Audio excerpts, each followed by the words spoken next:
Dude, all right. So we have lost half of our crew. And you're with the nosebleeds now. Yep. Me and Scott. I don't know what happened to Hannah and Brian got knocked out by the Great Chicago Blackout or something. This people are calling it. I don't know what the hell is going on, but anyway. Why's it got to be a blackout, Allison? Why's it got to be a blackout? Why does it have to be? Okay, where's that fucking sound coming from? Oh, what is that? Is it you? It might be me. We're doing it live. I know we're doing it live. I apologize to people because I have no fucking clue where this sound is coming from. You have a browser open, probably. It's playing the show. Oh, and I'm juggling trying to get some evidence for the fucking lawsuit as I do this too. It's just a fucking nightmare. All right, so speaking of nightmares, later on we're gonna read from the estimable Chuck Tingle's Pounded in the Ass by the Pound.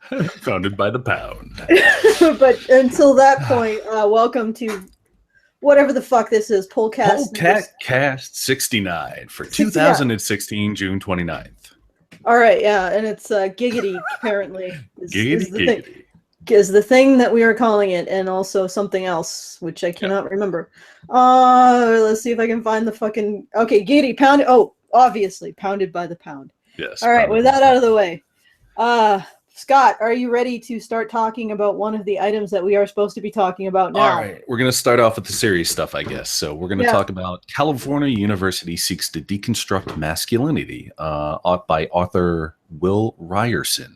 Well, I hope they use the right tools. Make sure it's metric. If it is, you can deconstruct. Like constructing IKEA. You try to get the Allen wrench. Yeah. And it's metric, and you get an imperial, and it doesn't fucking work because they don't fit. Yeah. And so whatever you do when you start deconstructing your masculinity, make sure you're using the right measuring Allen wrenches thing and the right solvents. You got to make sure you have the right solvents too.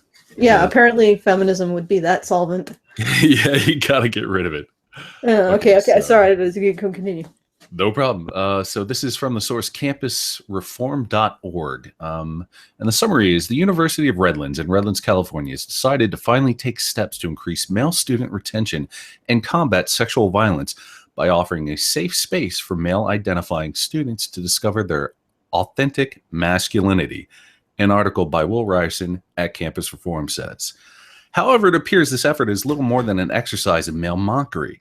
The university website touts their programs, stating that Dudes Understanding Diversity and Ending Stereotypes, acronym DUDES, is a traveling men's center housed in the Campus Diversity and Inclusion Center for students who identify as men, as well as women, transgendered students, and male allies. Oh, God, I love it. So not only is this male safe space open to everyone, but the acronym itself is a feminist stereotype of men to begin with. To add insult to injury, DUDES is one of 5 gender programs at Redlands that are designed to supplement the work of the Women's Center and the Women's Gender and Sexuality Studies Department. And if that weren't enough, one of the primary initiatives of DUDES is a masculinity discussion series designed to provide students with alternative views of masculinity. According to the creators of the initiative, we believe it is crucial to deconstruct our societal understanding of masculinity and establish more inclusive definitions of manhood as part of the effort to reduce violence in our communities. In addition, a film series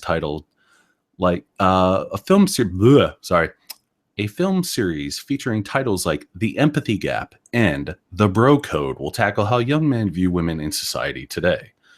I believe social justice education can be a positive influence for students, says Zach Ritter, Associate Director of Campus Diversity and Inclusion. I would like to see students making micro-corrections in their daily lives, referring to these new initiatives while thumbing through a copy of 1984.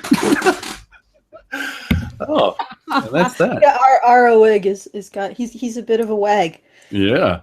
But yes, how it is very Orwellian and very interesting because, the idea that men protect and provide for women and give women space to be vulnerable and define themselves by how well they take care of women, that's totally novel. We've never thought of that before. Right. Never. This is deconstructing masculinity to make men care more about the concerns of women This is totally novel. Never tried before. Nope. Amazingly new. Because men don't have empathy. They just don't. So we have to teach it to them. It's kind of like teaching men not to rape. You know, we have to teach them not to rape. We have to teach them to have empathy and to understand that, you know, dude, bro, culture isn't cool or something. I don't even fucking know. This is fucking silly as shit. It is. Well, it's more than silly. It's sinister. It's like, what business do you have to tell somebody else about their fucking identity? Yeah. I mean, we have to say, oh yeah, this 60-year-old man is now a 6-year-old girl, and we have to respect that. But then they turn around and say, well, we can define masculinity for you, you men, and we can define it in such a way that it appeals to our sensibilities about how. Well, I mean, it's predicated on the idea that men have an obligation to. A unique obligation as men because they have some sort of the greater abusive quality, or they're more rapey or whatever. So they have an obligation to women to define their masculinity in such a way that it's less damaging to women. Yeah. Out the gate arrogant. Too. It is. It really is. Arrogant is a really good way to put it, because like right out the gate, they're already using combative language, like with the whole dudes thing. They're obviously stepping at this as it's, you know, as in a pejorative type nature. It's like somewhat confrontational. It seems kind of pointless. It's you know, it's like, oh, dudes.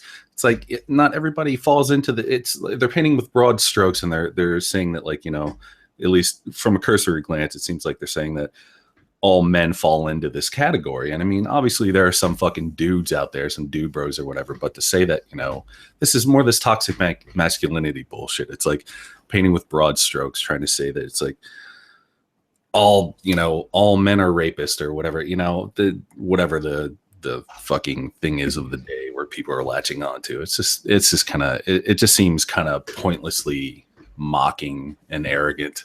So. Well, yeah, it's essentially saying that Group A or Group B has to define its personal identity in terms of benefiting Group A. Well, right. Yeah. Group Y has to define its identity in terms of benefiting Group X. It's what? How did that get decided? Yeah. I mean, and you wouldn't tolerate it too.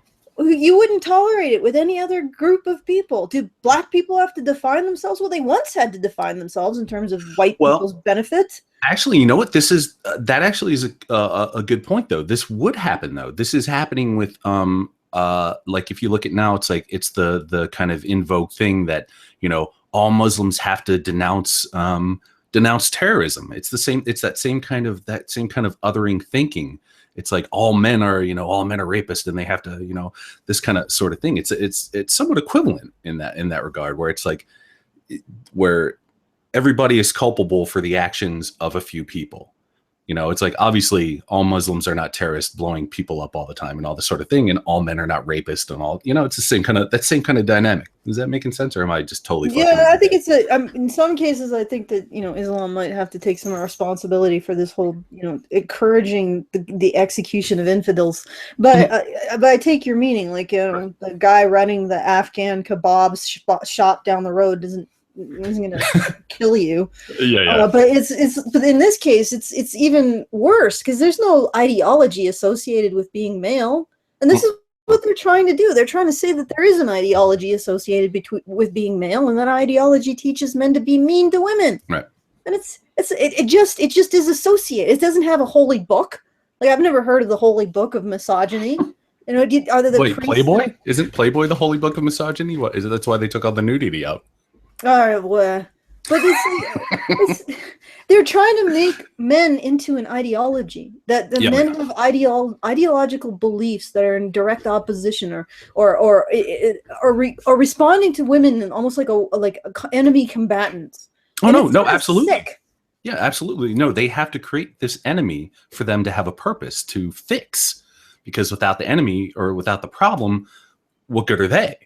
It doesn't give them any kind of, you know, meaning or any, you know, raison d'etre, if you will, if you want to get fancy with words and stuff.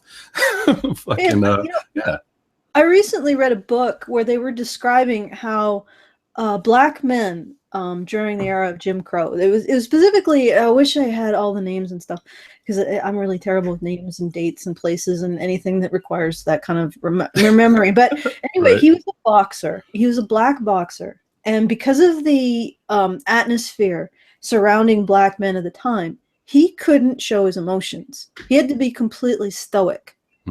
Because if he showed any kind of vulnerability, nobody would care, and they would treat him even worse if he showed any kind of vulnerability or any open emotional display. And I can imagine these people that back then saying, "Oh yeah, that's toxic black masculinity." All that stoicism, because if he shows vulnerability, not only will people not give a shit that he's vulnerable, they'll also treat him worse. Right. They'll treat him worse because he's expressed vulnerability. So he has to hide his emotions, and not just, oh God, there goes the compressor. Only the finest production values here at Honey Badger Radio. Well, this is, we're saving towards a real, honest to God production studio. Oh yeah, for sure. And this would be one of the reasons, so I don't have to constantly fight with the compressor in my workshop, or our workshop. But yeah, so he's just. And I know from experience that the compressor is actually less loud to you than it is to me. It sounds like it sounds like hell here. Right. It sounds like hell. It sounds like I'm on the conveyor belt to the wood chipper of hell. Yeah, exactly. All the little wood chips are like flicking around beside me. And I'm like, it's opening up with the goddamn wood chipper teeth and the flames and. And it's Beelzebub in there. Yeah. Cutting down everything. Yeah. Okay, well, so I'm reading this, and he's describing how he had to maintain this appearance of stoicism. Yeah. Because there was no room for black men, and probably to an extent black women either, to express emotions like happiness, like being excited, like being vulnerable. So he had to maintain this attitude of stoicism because he would be judged even more harshly if he didn't. Right. And I'm thinking, this is exactly what men do. They don't get a positive response if they're anything but stoic. Just like that guy, just like that black boxer 60 years ago. And imagine these people back then saying, "Oh yeah, he's got the toxic black masculinity. He can't express his emotions." Right. Well, he can't express his emotions because people will ostracize him for it if he does. Exact same situation. And then they're turning around and calling this situation privilege, or they're saying it would be like them saying in the 60 years ago, the reason why black men rape white women is because they don't express their emotions properly. Fucking Christ. It's just so absurd on its face. It's like, you look at this shit and you're, why do people fucking consume this regurgitated hamster vomit? All right. Okay, shall we go to the next one? Because this is going to be a short episode. It's because it's just the two of us, Short we're and just sweet. basically fucking around. Yeah. Let's see. What do you want to do next? Do we want to talk about Wonder Woman, or do we want to talk? Yeah, let's just do Wonder Woman. Like, how long is this? Probably going to be less than an hour. Sorry, folks. It's just emergency. This is the emergency channel. This is the emergency. Everything around us is in flames right now, but everything's fine. Everything's fine. No, we're going forward with it. We're going forward. We're doing it. We're moving forward. So apparently it has come to the internet's attention that renowned auteur Paul Feig was running a pitch for Wonder Woman movie. Let's see, let's find this. Oh, Jesus Christ, I lose the fucking quote. I did. Oh, this is okay. I think I've lost, I wasn't even paying attention for like 30 seconds there. So if you feel free to start over again. I'm sure everybody's listening. It's just loving me right now. Let's see. Hold on. Let me see if I can find the quote. I'm sorry, guys. I'm like doing multitasking. I'm talking to somebody that might be essential to the case, and Oh, here we go. All right. The idea for Feig's film would have involved a Wonder Woman who keeps hitting the glass ceiling of the superhero world. It's a level I can't even get through without laughing.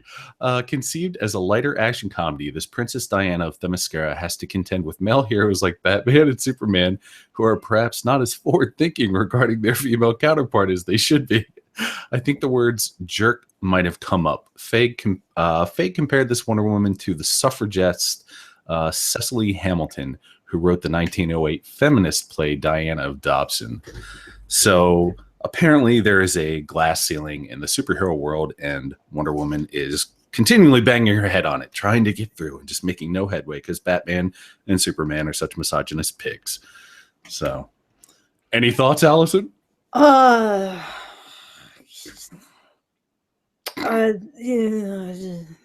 What thoughts can you have? I don't know. I'm kind of curious on this one myself. Sucks and your movie's bad and you should feel bad. Yeah. I mean, this kind of seems like par for the course for Fieg at this point. I mean, he's kind of just beating the same drum over and over and over again. Oh, and did you see that he recently started getting back into the hating Gamergate thing again? Oh, who? Paul Feig, the director of the Ghostbusters. Feig, Paul Feig. Okay, you got to remember that. I live in a haze of forgetfulness. Oh, that's right. And you're dealing with a lot of other stuff. Yeah. So anyway, Feig, our Ghostbusters buddy, he is apparently back on the Gamergate hate train again and has made some comments about, the dang dirty misogynists and their woman hating ways. So yeah, Feig is, fucking broken record at this point. There's nothing new to see here. Basically, it's the same old shit. So yeah, and we don't have the others who like just sort of fill the air like crazy foam. So. Crazy foam? Is that a thing? Well, it is a thing, but there's also something that works even better. You know that spray foam that you use to fill cracks?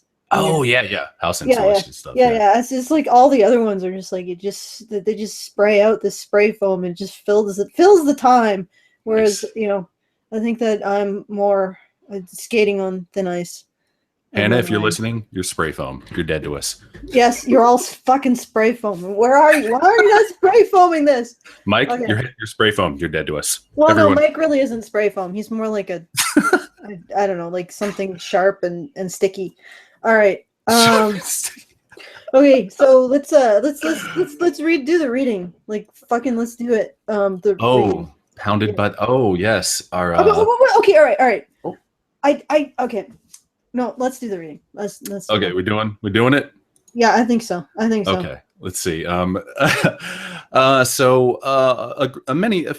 few months back, we did some. Wait! Before we do the reading, you forgot something. There is something in the. I just opened it up. There's in the mystery. It's in the show notes, man. Okay, it's like we missed it. Yes. I might not have the actual show notes. No. Yeah. Well, I sent you the link, but whatever. Okay. All right. Let's do this thing. You might not have something about Flintstones. Yes, Flintstones. That's the Flintstones. That's what we're doing. Okay. Yeah. Okay. Let's do that thing. Do you want me to read it, or do you want to do it? I think that you read better than I do. Okay, I'll go ahead. All right. So it's words. It's not just a lyric to a song anymore, kids. The Flintstones are about to become a literal page out of history, and some say Hannah is the queen of puns. The Flintstones are getting rebooted in comic form, ladies and gents. Now I know what you're thinking, and you're right to think what you're thinking. The last few times we've talked about comic books on the show, we have talked about the social justice infiltration of the medium, and this time is no different. Well, sort of. It all depends on how extreme you view the situation. A gentleman by the name of Mark Russell was hired by DC Comics to write a comic reboot of the Flintstones. In the comic sphere of interest, Mark is known for writing Apocrypha Now, and God is Disappointed in You, both of which are modern retellings of Christians and Jewish texts. When approached to write a reboot of Flintstones, he promptly replied, according to the Washington Post, I kind of hate the Flintstones. However, this wasn't a deal breaker for DC Comics as they allowed him to continue his habit of reimagining old material with the Flintstones. When describing his take on the modern Stone Age family to the Washington Post, he said the following: I use my story as sort of a critique of sexism. It's a critique of the suburban values that the original Flintstones and the Honeymooners were about. The comedy absorbed the values of the time and used them as a backdrop for broad humor. We're still holding on to the vestigial values that we created as the foundation of civilization. According to the Post, the humor thrives on the character's implied self-awareness. The Fred Flintstone of yore might have joked that despite Wilma's wishes, he ultimately wore the leopard print pants in the family. In Russell's take, gender roles are questioned more pointedly. Fred Flintstone is also described as a Trump voter, of fucking course. He's also described as a Trump voter because they are people who feel pushed around for the last 30 years and they don't want to be pushed around anymore. the comic skewers how we behave and interact within accepted social contracts. In that way, Russell hopes readers will examine his version of the Flintstones within the context of modern realities. What is interesting about this is that Max Starrett. Oh, I'm not Max Starrett. Max wrote this, apparently, by the way. Sorry. In my opinion, if you read the panels provided in the article, you can absolutely imagine the classic cartoon voices and personalities of these characters coming through. The political commentary doesn't seem to be as obnoxious as they have been during previous discussions on the show. Granted, these are just teasers, so we'll have to wait and see. Have to see what the ultimate take on the classic material is in the next few weeks. Wow, that was a mouthful. Yeah, no, I just love how they say, that they feel like they've been pushed around. Because the group of people that's been subject to a government campaign that very, very closely resembles wartime propaganda directed against them, they haven't actually been pushed around. They just feel like they've been pushed around.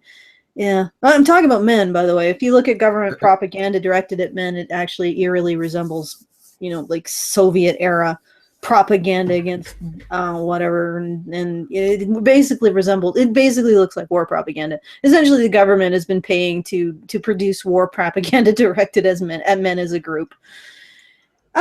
Yes, lovely times we live in. Anyway, I don't know what else the fuck to say about this. I think it's everything. The problem with these goddamn readings is everything just gets said in them.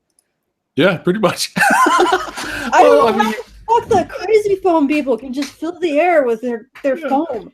Well, here's the thing about this. This is kind of what strikes me. Like, I grew up in the era of the Flintstones, as did you. I think I'm a little bit older than you, but relatively in the same era. No, how old are you? 43. Okay, I'm 38. Okay, so I remember roughly, not that much older. Yeah. My husband is like 42, I think. No, he's 6 years older than me. That would make him 44. He's older than you. You're 43, right? There we go. Yeah.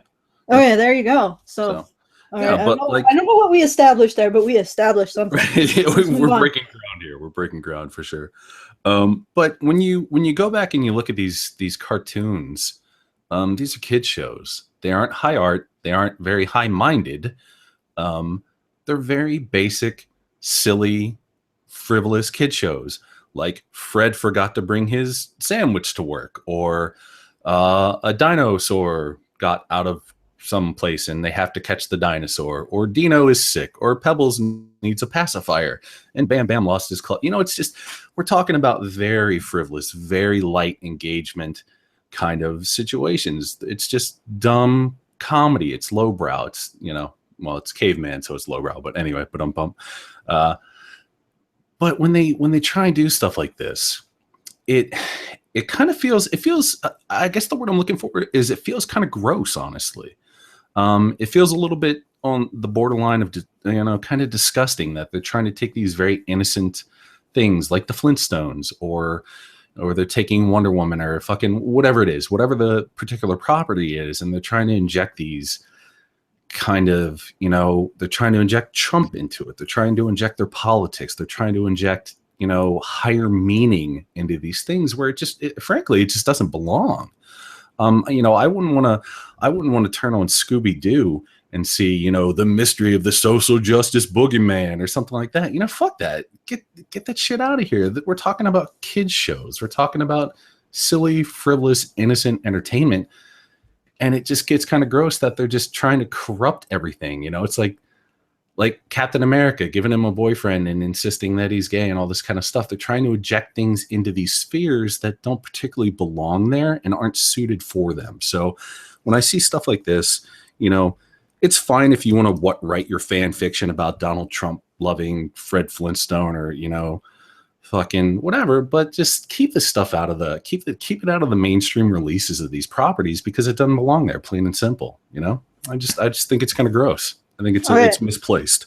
You find this disgusting. Okay, so tell us where, point on the dolly where Mark Russell touched you. Yeah, seriously. Okay, all right. Let's. Speaking of inappropriate touch. Oh man, we're going there already, are we? Yeah, we're just blazing right through this shit. Yeah, just fucking, you know what? They're not here. They're not spraying their fucking crazy foam all over, making this like 5 hours long, or however the fuck you go. As I always come back and I'm like, Jesus Christ, you people have been talking for 3 hours on 4 items. How is this even possible? Like, I know that I can witter, and like, it's just, Yeah, I was getting ready to say, Alice, you've been known to talk a bit too, you know. Yeah, but I don't feel like talking right now. Okay, just let's get through this. Do it. Brevity and whatnot. Yes, brevity is the soul. Okay.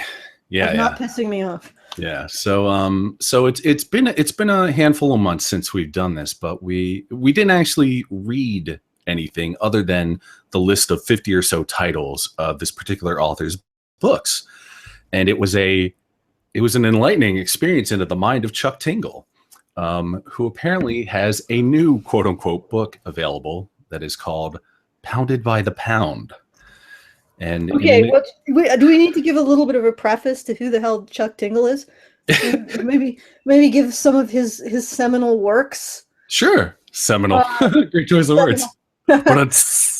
Yeah. Okay. So some of his seminal works include Butt Tasting, Bigfoot Settlers Claim My Butthole, Gaged Brontosaurus, The Butt Is Not Enough, Glazed by the Gay Living Donuts. And now this seminal, apparently he's a social justice warrior because he's weighing in on the Brexit, whatever you want to call it. Like, I don't really have an opinion. I don't have an opinion except that, obviously the residents of the UK don't want to be part of the EU. Deal with it. Yeah. Like, the democracy has spoken. I don't really give a shit which side. I'm just like on the side of the democracies who spoke. But apparently Chris Tingle, who is, of course, Chuck, of course. Yes. The very respectable author of Pounded in the Butt by My Own Butt. By My Own Butt. The estimable. Can we say estimable? Yes. Yeah, estimable. The estimable. Isn't it estimable, not estimable? Estimable. Also, seduced by Dr. Bigfoot. Attorney at large. Okay. This guy really has his pulse on politics. We should listen to him. He's got his finger on the pulse of something, but I'm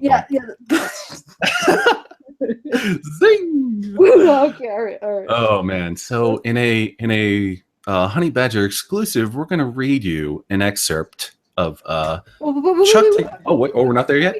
Don't we have to reference the article that we're talking about his fucking politics, and we all gotta listen to this man? I mean, he's the author of Turned Gay by the Unicorn Pilots. I mean, this is obviously intellectual heavyweight. Oh, obviously. It's very heady stuff. I mean, it's very heady stuff. Oof. Subtle metaphors. Yes. Oh, and if you haven't figured it out yet, Chuck Tingle is apparently very gay. So there's that too. Yeah. Just so that we clear that up, get it out there, put it all out on the table.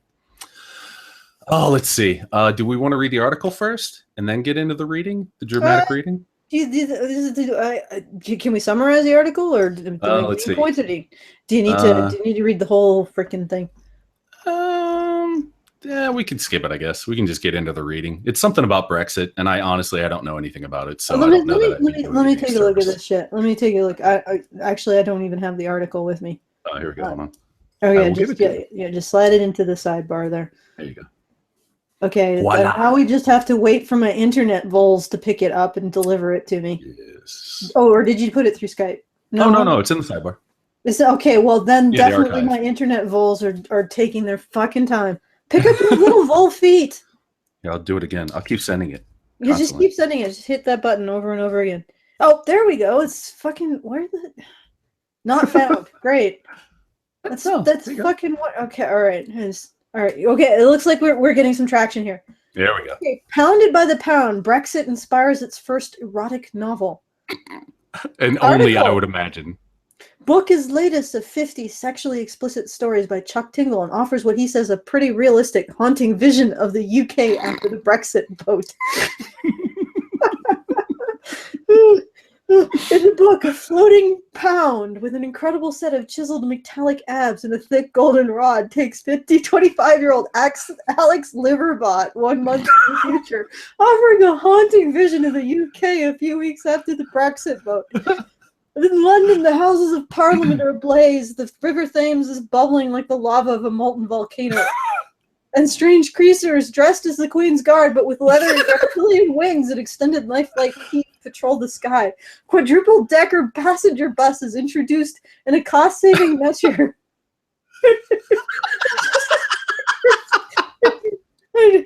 But the desperate post-referendum government have proven impractical and lie on their sides in the streets. You know what? I think that this is facetious. I get the sense. I don't know, man. From the stuff that I've seen from Tingle, he seems all in on this. I think he's being serious. So he seriously is advancing this as the probable outcome of the fucking Brexit. Well, I mean, all right, hold on. All right, let me just read this from Chuck Tingle's website, though. This is from the front page of Chuck Tingle's website. This erotic tale is 4,100 words of sizzling, human on physically manifested press action, including anal, blowjobs, rough sex, cream pies, and living marketing concept love. Tingle is all in on this, man. This dude is about it. I think he's totally legit. Like, I don't think this is a Poe at all. I wonder if Chris Tingle actually listens to us, because we threaten, Chuck Tingle. What the fuck ever. Christina Tingle can call herself whatever the fuck she wants. There you go. Right. But we were talking about doing like a personification of the Euro and Brexit. Yeah, like Karen would write that. Like she did the can't bump the Trump. Bernie right. Yeah, the Bernie and Trump thing, yeah. Upping the ante by doing like an anthropomorphic personification of the EU, European Union, and Brexit, the vote to, right. Like maybe some sort of star-crossed lover shit. No, it wouldn't be. It'd be like some sort of horrible breakup that they sing songs about in the North. Right. Okay, so let's continue. Against this dystopian backdrop, Liverbot and the giant pound coin, which is called Perber, appears to have hands, a penis, and some method of speaking aloud, strike up an unlikely relationship. Their coupling culminates in a breathlessly depicted sexual encounter in a London pub. Tingle, the name is believed to be a pseudonym, has been honing his distinct take on erotica since January 2015. And his debut novel, Chuck Dinosaur's Tinglers, Volume 1, was released. You know what? I think we were the first press outlet, or sort of quasi-press. I don't know what the fuck to call us. But anyway, we were the first people to talk about Chris Tingle. What is this? The Guardian is honing in. We were the ones who discovered Chris Tingle. They're muscling in on our territory here. We're muscling in on the politically satiric, erotic fiction market. How about this? Let me call them out. Looky here, Valenti. You better stop muscling in on our territory, or else. There you go. This is even though Jessica Valenti has nothing to do with this, I just thought I'd invoke her. Yes, but even though Chuck Tingle is our territory, Guardian, you fuck off. This man is ours. He's ours. He's not yours. Chuck Tingle. And that's his real name. I swear it's Chuck Tingle.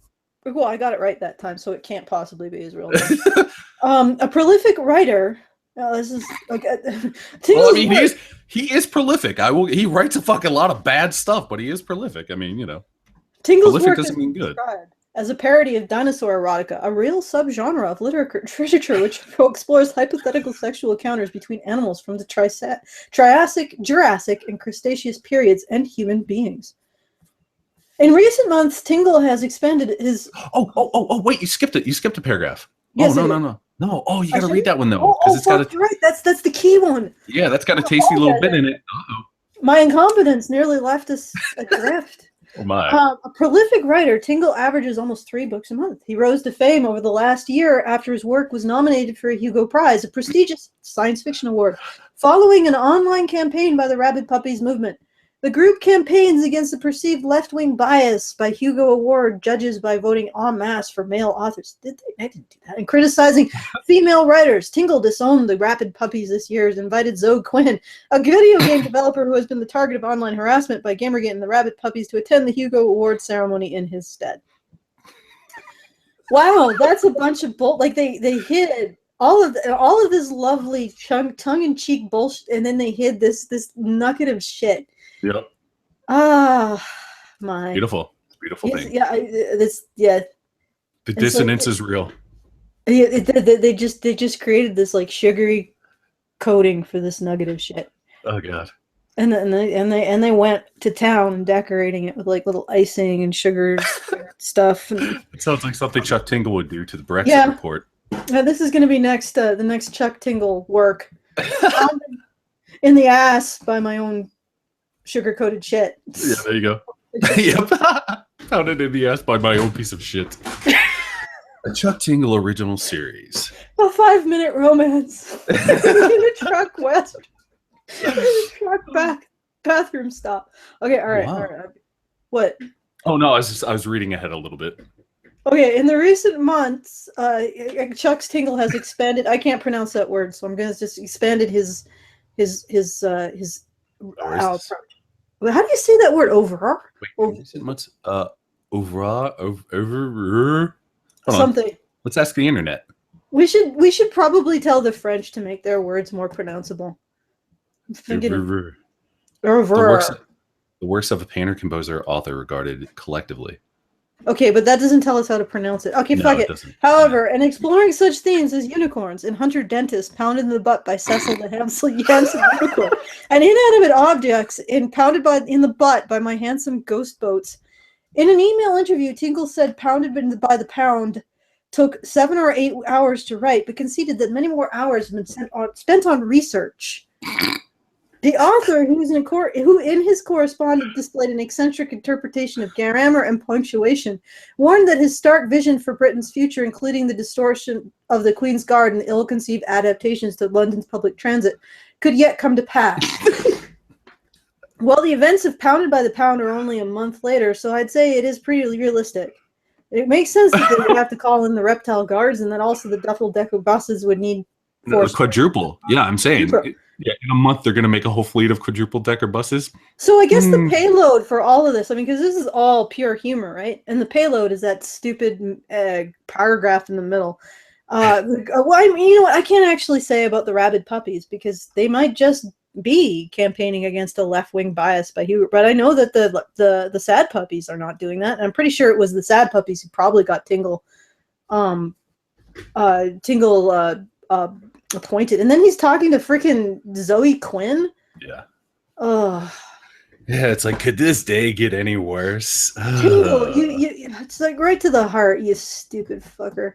You know what? It's like at one point, I thought that this was a Poe on the level of Godfrey Elfwick, but when I saw that his list of like all the things that he had written, I was like, no Poe has this kind of dedication to write this much schlock. I mean, nobody has it in them, really. They just don't. And if it turns out to be a Poe, then bravo, sir. So they've learned not to be humorless. They're evolving somehow. I don't know. Maybe. It's like I mean, because that's part of the problem. They feel like they cannot laugh at themselves, and they have no sense of freaking humor. And now this is showing up with a sense of humor. You know what? You know what's funny? I actually I'll have to send you the link to it. But there is the TED Talks thing is seems to be getting kind of desperate because their latest edition today has this lady on there. She is a social justice comedian, and it's real bad. We should probably do a Rand Sarkar or something about it. It's pretty gross. It's pretty fucking gross. But okay, anyway. What's the specifications again? Well, a social justice comedian. And okay. It's a TED Talk. And it's like, wow, TED is really kind of sinking. You know, they're not. So it's going to happen. I mean, they're all going to sink. The government, they just don't know what the fucking score is anymore. They have no fucking clue. So they're just gripping onto whatever they can find. And feminism, I don't know what the hell. It doesn't have a clue either. None of it has a clue. Nobody knows what the fuck they're doing anymore. Nobody. Yeah. But I was thinking we could do a deconstruction of this at some point in some form or fashion. I think it would be well worth it. All right. Yes, this probably would be an intelligent idea. Yes. But that said, do we want to continue on to the reading part well, of the show? let's ask the viewers. Let's ask the people in the chat. Do you guys want us to do the reading of Chuck Tingle's Pounded by the Pound? Yes or no? Well, give us a sign. Sign from the chat. No, just I have to keep talking because it'll take them a while to catch up to where we were like 30 seconds ago. It's silence. Yes. It's silence. Yes. Okay, somebody says yes. Let's do it. Yes. Sure. Okay. Okay, they're saying yes. Let's go for it. No, somebody said Should no. I just Fuck start you. at the start? Ryan Lynn, you can go screw yourself. You can pound yourself in the butt with your own butt. Let's do it. Let's slam him with the pound or with the Brexit or whatever it is. Do Okay, it. I guess I'll just start at the start. So, when it rains, it pours. At least that's what they say. In times of drought, however, it can be easy to forget the storms of the past. Of course, I'm not talking about the literal rain. It's a metaphor, which I'd like to believe I've got something of a talent for as one of the world's leading authors in the realm of gay erotica. Is this the actual story? This is the start of it. Yes, this is number one paragraph. So what is this, like a first person? Like this guy's writing erotica from the first person as himself? I guess maybe should I skip ahead a little bit? Yeah, just skip ahead because Okay, this is just too I'm gonna horrific. skip ahead a little bit. Okay, let's see. All right. Oh, hold on. I open up the card and begin to read. Buck, I hope this finds you well. In case it wasn't already obvious, I love you very much and would like to spend as much time with you as possible. However, it's getting to the point I should start making my exit. I'll be honest though, I just don't want to go. Instead of leaving, I was hoping that we could meet up for dinner and see if there's a way we can take this relationship to the next level. Love, the physical manifestation of the substantial press generated by your new book, Pounded by the Pound, turned gay by the socioeconomic implications of Britain leaving the European Union. Wait, this is what? He's like kind of fading in between reality and fucking fiction here. I don't really quite understand this. This is kind of odd. Okay, let's see. I let out a long sigh, not sure what to think of the achingly poetic letter. On one hand, it could be the answer to all my problems. After all, who needs to write a new book when you can just write out all the press that you can for this current one? At this time, I'm not sure if I'm looking for something as serious as what I think Manifested Idea is looking for. The last thing I want to be doing right now is breaking any hearts. At the bottom of the card is a phone number. I hesitate for a moment, then finally pull out my phone and dial. The line only rings once. Buck? Comes a sudden voice on the other end of the line. It's deep and soulful like smooth velvet as it flows across my ears for the first time. Hey, I offer. Is this my good press? Substantial press. The sentient manifestation corrects me. Not necessarily good. Oh, I'm sorry. I apologize. It's fine, comes the deep voice. Yeah, it's me. I just got your letter, I explain. I'd like to meet up. Suddenly, there's a loud roar as a car down the street comes to life, illuminating the scene in the eerie glow of its headlights. Slowly, the vehicle begins to creep down the block towards me until it's right up beside the mailbox. The black car stops here abruptly, and the window rolls down. Get in, the voice on the phone commands. Oh, that's it. End of sample content. So we didn't get to the good stuff. Yeah. He certainly has. He knows his market. Right. We didn't get to get pounded in the butt or anything. God. Or pounded by the pound, excuse me. I'm sorry. Forgive me, Chuck Tingle.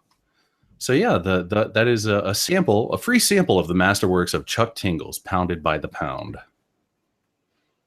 Yeah. Yeah. I don't know if we want to go any further with that. Well, we can't technically. Because the free sample is over. If we could. But here's a blurb from the. Wait, no, I already read that one. How about let's read one of the recommendation from Lit Reactor magazine. How about that? Should we? This is kind of cool. Go ahead, do it. Chuck blurs the line between erotica, postmodernism, and metafiction. He is D.H. Lawrence, Paul Auster, and Dennis Cooper, all rolled into one and wrapped in a GI. What's a GI? Oh, I don't know. Don't believe me? Read on and try to resist the tingle. So there's that. And that was from Lit Reactor magazine, a very reputable establishment, I would imagine, if they love, Chuck Tingle, as it were. So, wait, is that the Doge? I'm here! It's the Doge! Oh my fucking god, just as we're about to end. Go away, you fucker, we're almost done. Are we almost done? Yes! Oh. Yeah. We just blazed through the whole damn thing. We're skating in under an hour. This is it. Fuck. We're light speeding it up in this bitch right now. Yeah. Okay. We're on hyper speed. So how you doing, Brian? I've been better. Yeah. But I mean, I'm okay otherwise. Did we get through all the stories? We did. Yeah, we got through every single one of them. Me and this dude here who. Okay, Scott. Sorry. Really? You forgot my name? This strange man whom I don't know. Who's this guy, Norse bastard? we went straight through it like really fast, and we had a Yeah. lot of fun. We should like just not have like we should do like smaller shows with fewer people maybe. We should do Speedcast where we just Yes, fucking like. fucking speed cast. I'm not the reason why the shows are slower. I like to go. I just like to go deep. That's all. Yeah, oh, If you know what I mean. Chuck Tingle likes to go deep. Can you feel the tingle, Brian? Yes, I feel it in the back of my throat. Oh, Came out wrong. Oh my. Oh, Well, if God. you're feeling it in the back of your throat, it came out all right. Ayo. Okay. Oh my God, wait, what? Holy shit! It's an invasion. Oh my God! Everybody My comes God. just at the end. Dogs and fetuses everywhere. What's happening? Ah. My God. It takes me back. What, That dogs was and the fetuses? craziest Yom Kippur ever. Oh fuck! And we're ready to end because we got through everything, Mike. We got through everything, and we did it in like, let's see, how many minutes? Like under almost 45 minutes. We're Really? good. Yeah, we can do it. We did it. Did So you I all, don't know. you made commentary and everything on the university Well, one, brief the commentary. California? Wait. Okay. Well, did we? Okay, I don't even fucking remember that part. Yeah, we You did remember- the university thing. Did the We read. did? We did? Oh, okay, all right. Yeah, Well, that was the first thing that we did. We started with that. yeah, I'm on here, but I'm not paying attention to a damn thing. What the? I mean, if you want to briefly go back through and fucking just do a bullet points real quick, we can. No, you know? no. I can fucking go back. No, I don't have to. I can go back and look at it on my own if I need to. There is one story. I don't know. Did you guys do the Wonder Woman one yet? Yes, we Yeah. did. Okay. I didn't have much of a comment because I wasn't I wanted listening. to talk about that. Okay. Let's talk about it then. We can talk about that shit. Yeah, dude, do it. Yeah. Talk about it. No, it's Bring the heat, the Brian. moment's- Bring the heat. moment's lost. Nah, do it. It's like sloppy seconds. You don't want them anymore, eh? Yeah. I mean, everyone's already had their way with it. No, I didn't. I wasn't really. I was very unhelpful for the Wonder Woman one. So if you Brian, guys want to do it again, that would be the one that I felt the least. I Connection felt to? the least. I felt the least that I did anything because I wasn't paying attention. I was talking to somebody else.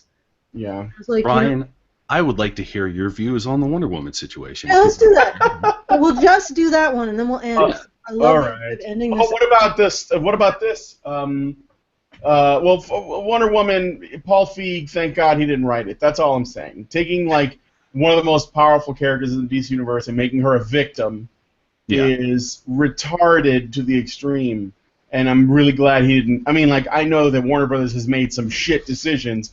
Oh, Green Lantern! But that would have been the king of all of them. Yeah, basically everything they've made so far. Pretty much, yeah. But there is this other. I didn't even understand what the fuck was going on. So they made Wonder Woman a victim. Well, no. Yeah, the glass ceiling. Paul Feig, when he was interviewed, he basically said in an interview that he had pitched. And by the way, Paul Feig is the director of Bridesmaids, the new Ghostbusters film, Spy, and what was the other one? The Heat. Yeah. So it's the same director, and he's also, didn't he I just saw recently that he said something about the criticism of Ghostbusters is coming from the same place that Gamergate comes from. Yeah. So I briefly mentioned that. Yeah. he invoked it, like Godwin's the Law, boogeyman. Gamergate. Yeah. Yep. Fucking brought out the boogeyman again. But I'm gonna see if I can find the Here I got the link. I'm gonna go over it real quick. It's short. Yeah. So. All right, so the idea for Feig's film would have involved a Wonder Woman who keeps hitting the glass ceiling of the superhero world. Conceived as a lighter action comedy, this Princess Diana of Themyscira has to contend with male heroes like Batman and Superman, who are perhaps not as forward-thinking regarding their female counterparts as they should be. I think the word jerks might have come up. Feig compared this Wonder Woman to the suffragist, not suffragette, Cecily Hamilton, who wrote the 1908 feminist play Diana of Dobsons. So essentially, he would have ruined it. And yeah, it was just. Well, you know why it wouldn't have worked though, and this is something I forgot about before, is that this goes against the characterization of all the characters to date. Well, he would make Batman and Superman jerks because they're men. Right. And well, they would just be jerks for it. This would just have to be like an Elseworlds thing, because this is like even a bigger shift than the New 52, like as far as like rewriting things, because you know, if you look at the series to date, if you look at the relationships between Superman and Batman, or Superman and Wonder Woman, and Batman and Wonder Woman, there is I really can't see anybody logically being able to inject the idea of a glass ceiling into those relationships, because it just has never existed. There's no basis for it whatsoever. First, you'd have to believe there's a glass ceiling in the first place. Yeah. That just exists for women in general. Right. Then you would have to actually find a way to make that glass ceiling applicable to a woman who has more power and agency than any woman in that universe, right? At least in the immediate vicinity, without going into like the crazy cosmic shit. And then you'd have to impose the limit on her and say this is acceptable for a story. Well, then you have to go against the characters of Batman and Superman specifically, who have nothing but esteem for the character of Wonder Woman, and who, you know, so it makes no fucking sense whatsoever. It's antithetical to the entire universe, basically. It's turning a strong woman who, you know, probably would never say I am a strong woman, but it's turning her into a victim. And it's sick. He's making her into a victim. And they turn around and say, "Oh, you're the misogynists. You people questioning us turning women into victims constantly. You're the misogynists, and we don't turn women into victims because we secretly see them as weak. We turn them into victims because fuck you, you're a misogynist for questioning it." Well, I think what they think they're doing is they think that they're saying, let me bring some awareness to this by putting it in this context. But they're bringing awareness to something that doesn't exist by taking something else that doesn't exist, that people admire for its ability to be used as a method of escape, and then they're fucking with it so they can try to bring attention to something that isn't real. With something that isn't, it's like, you know, they say that art uses lies to reveal the truth. This is using lies to reveal lies. It's lies for the sake of lies. It's lieception. Yeah. No, it really is. That's a really good way to put it, actually. That's a really good way to put it. It's like, it's incredibly destructive. It's like the Flintstones thing, which I know you guys already talked about. That's exactly the same. Yeah. Oh, it's just.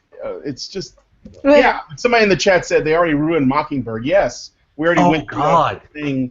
Fuck yes. Have you read those books? They're terrible. No, I'm not reading that shit. We read 2 pages, and I was ready to hurl. 2 pages. That was like if you read the whole thing, though, it gets so much worse. It is really, really bad. Yeah, I don't know. Next thing you know, they'll be casting Caitlyn Jenner to play Wonder Woman. Jesus fucking Christ.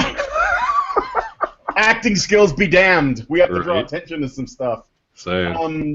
Because I don't know.